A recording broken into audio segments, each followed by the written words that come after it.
But anyway, uh, this is gonna have to show up perfectly. Anyway, it's April the 14th, 2024. And as you can see, this is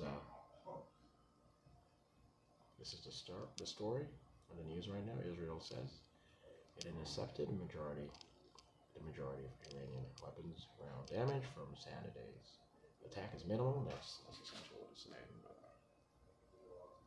Okay, so let me turn up the volume.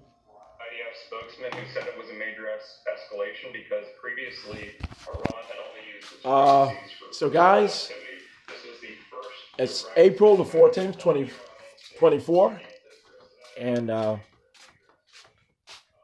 did I place my backpack? I'm about to go to the fast food restaurant right now, one of the comfortable fast food restaurant. I'm gonna sit there and I'm gonna write another work paper, and I'm gonna prove to you. Okay, I can show you guys this. Hold on. To the people of Israel post October 7th that the IDF is still there, able to defend them, not just to counterattack in the case of Hamas. Likewise, I think it demonstrates that the Israelis have significant deterrent capability, in large part because of the support. So yeah, it's Sunday, April the 14th, and as you can see, and regional partners. it has been purported. I'm gonna finish up this monologue from outside, but yeah, as you can see Israel purported that it intercepted and I guess dematerialized every one of the drones which were launched by Iran. All of that is staged. Essentially, this is just to cover up the United States and Russia making a deal to nuke Manhattan and purport that a cargo airplane, corporate cargo airplane affiliated with Eastern European companies or Eastern European trade privileges drops a hydrogen bomb or two on Manhattan, the Tsar bomb. So that's going to be the story. So in 2 to 3 weeks, by the end of April 2024, this month, or immediately thereafter, we are certain that the United Nations Security Council and Interpol and the CIA have negotiated a deal with respect to the evacuation procedures and orders sent out to New York City, and in response to judgments from the United Nations Security Council and the United Nations General Assembly, all sealed records, but all active and all effective as mandated. It is clear that this is going to happen. What I've been communicating on a regular basis regarding Lower Manhattan. So this is what's going to happen within 2 weeks or so, or by the end of April 2024, this particular month, or immediately thereafter. This is what's going to happen.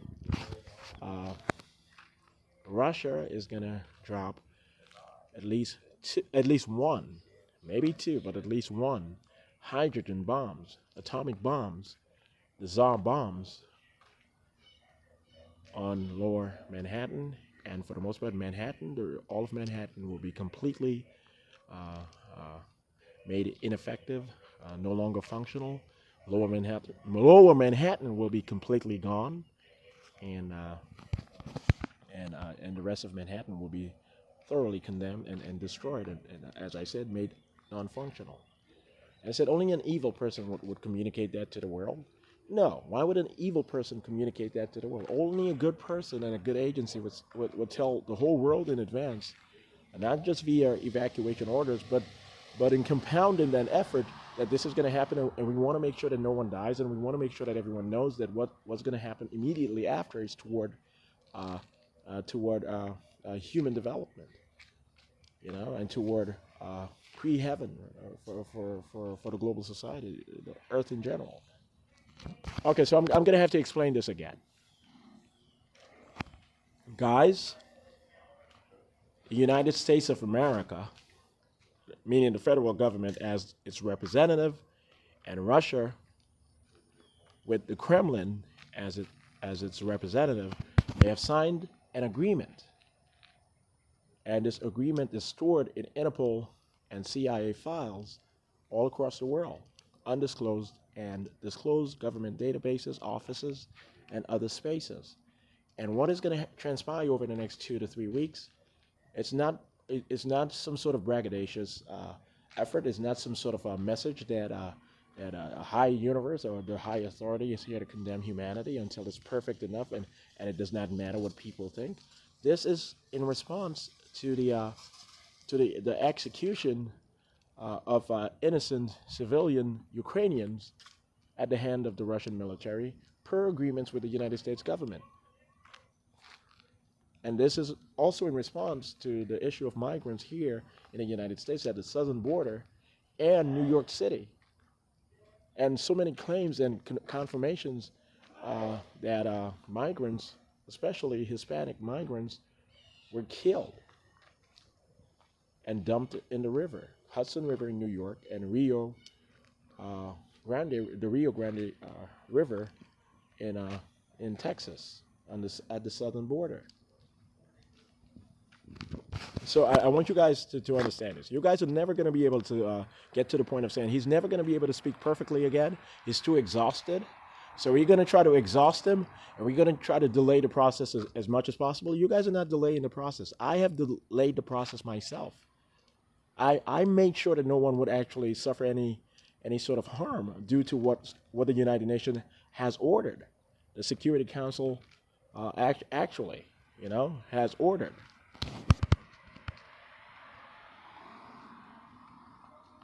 So yes, I'm going to walk Rashida Williams into heaven. I am Jesus Christ. I am God. I am the only God there is in this universe. Okay?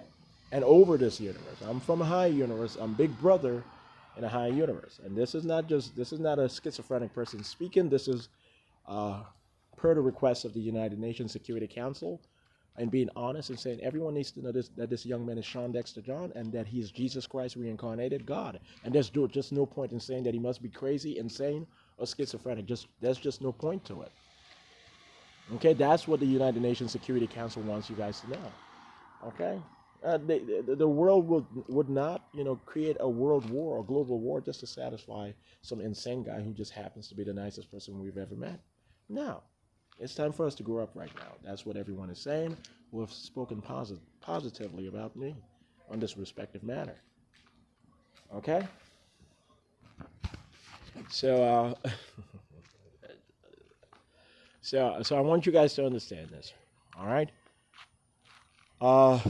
This is going to be about 10 minutes long. I'm pretty sure of this. It might be about 12 minutes long or so if I do consolidate, merge two separate segments into one video recording. It's of the same day, it's of the same particular moment, but the software only allows for 10 minutes, segments and so forth. But anyway, so the work paper I'm going to have to write on today. I have so many. I have a list of topics that I can expound on. So I'm pretty sure I'm going to have to write on the Central Bank of the Americas, or the Central Fund of the Americas, Central Fund and Bank of the Americas. I'm going to have to write a work paper on it, the legal tenets in reference with that particular directive and the institution of respect or of correspondence. And yeah, so I'm gonna post it today. I'm going to publish it today. I'm also going to post it on LinkedIn. I'm also going to post it on Twitter. I'm also going to post it and store it on my Facebook account. I'm also going to publish it on my professional blog site. I'm going to publish it on script.com also. And if necessary, well, just worry about that. That's what I'm going to focus on doing today. And I don't want to upset anyone, okay? But yeah, that's very important.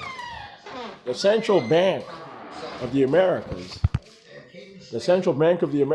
it's not gonna get in the way of the Treasury of the United States, or the United States Department of Treasury. It's just not gonna get in the way of that. It's not gonna upset its operation and function. It's not gonna help dissolve it in effect or secretly, and we are not gonna contest any of the hemispheric directives I've actually created, or presented to you guys.